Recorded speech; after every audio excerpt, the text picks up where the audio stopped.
Very good evening. This is second Preeti Sawant. Today's session is all about depression and anxiety. So, अभी start करते हैं. Within 20 minutes, I will explain what is actual depression and anxiety. तो आप ये पूछना चाहोगे कि depression क्या होता है एक्चुअली में. एंजाइटी जो इंसान होता है उनको डॉक्टर क्लेम कर देते कि इस बंदे को एंजाइटी है, डिप्रेशन है. Other disease like bipolar disease अभी बहुत ज़्यादा रिसेंटली हो रहा है लोगों को. सो आप लोग पूछोगे कि ये होता क्या है एक्चुअली में. कोई बोलेगा कि it's due to chemical changes occur in the body or its hormonal changes which is takes place inside the nervous system of the brain. So बहुत सारे कंक्लूजन निकलते हैं कि क्या है एक्चुअली इसमें क्या होता है.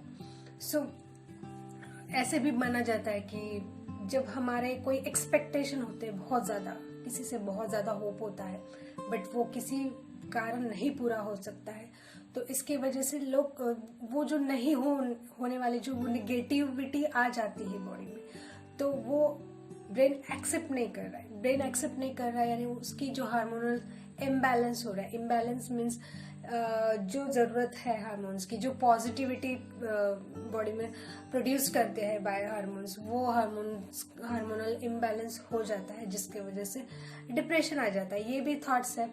और इसके बाद बहुत ज़्यादा केसेस में पाया गया है कि इंसान इमोशनल बहुत ज़्यादा होता है और इमोशनली अब किसी चीज़ से जुड़ जाता है और वो एक बॉन्डिंग मतलब एक बॉन्डिंग हो जाती है जिसमें बहुत सारी चीज़ें हो रही है.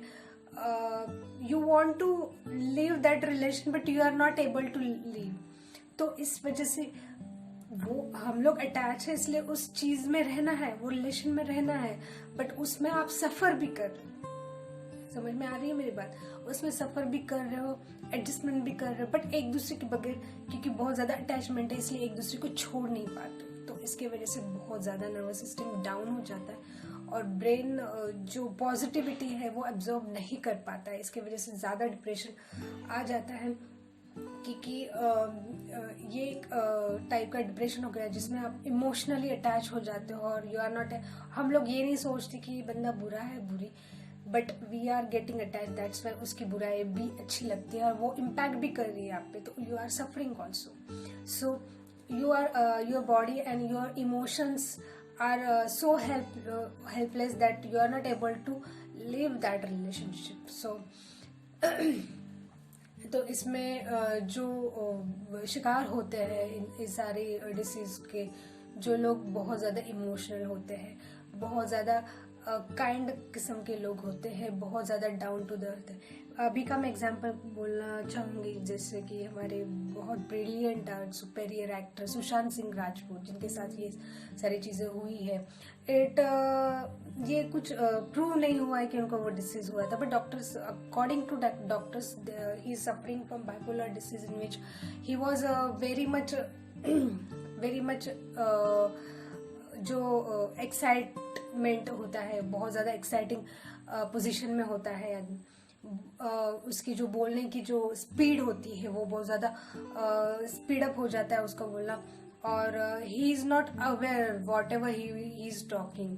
उसको बस वो पॉइंट पे पहुंचना है, इसलिए वो कुछ बोल के निकल जाता है. That is also the symptoms of this disease. Bipolar disease में आपके मूड स्विंग्स हो जाते हैं, बहुत ज़्यादा स्विंग हो जाते हैं कि कभी बहुत ज़्यादा खुशी महसूस होती है, कभी बहुत ज़्यादा गम होता है. तो इसमें जो यूज होने वाली, जो डॉक्टर प्रिस्क्राइब करते हैं मेडिसिन, वो भी बहुत ज़्यादा यूजफुल नहीं बोलेंगे, बट दे जो कॉन्शियसनेस है अपने बॉडी का, वो ज़्यादा इंक्रीज करती है वो बॉडी ड्रग्स जो मेडिसिन प्रोवाइड करते हैं doctor. But it is it is well for the body.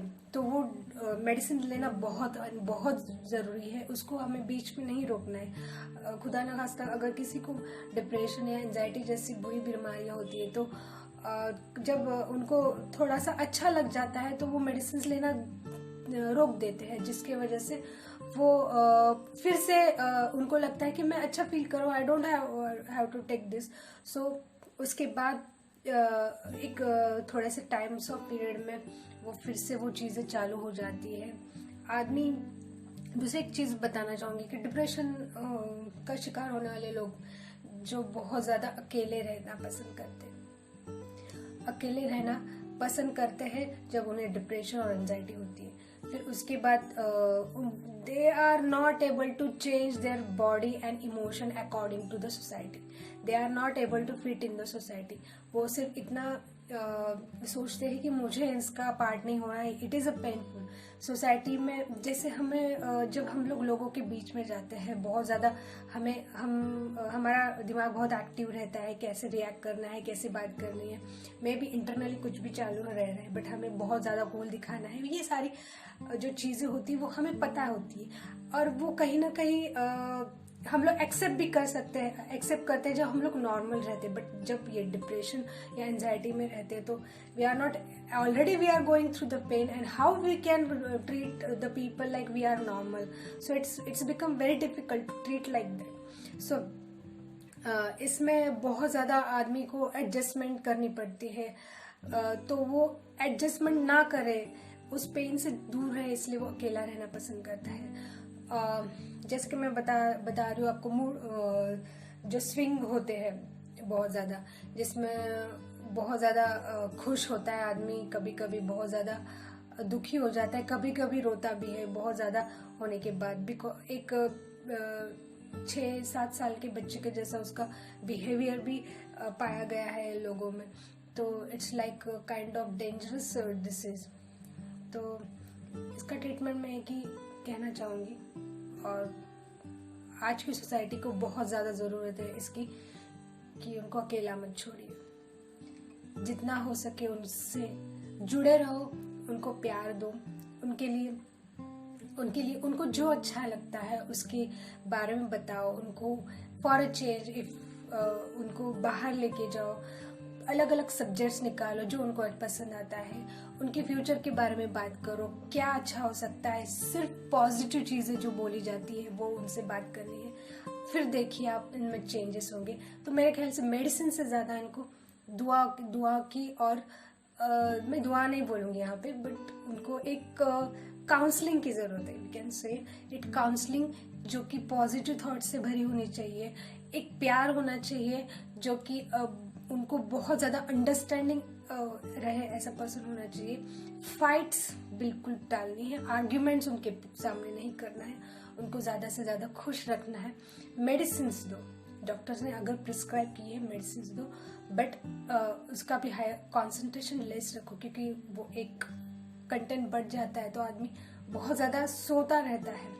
जैसे एंटीबायोटिक्स जब लेते हैं तो बहुत ज़्यादा नींद आती है, वैसे ही ये ड्रग्स बहुत हाई कॉन्सेंट्रेशन के रहते हैं। तो keep taking medicine but low concentration के।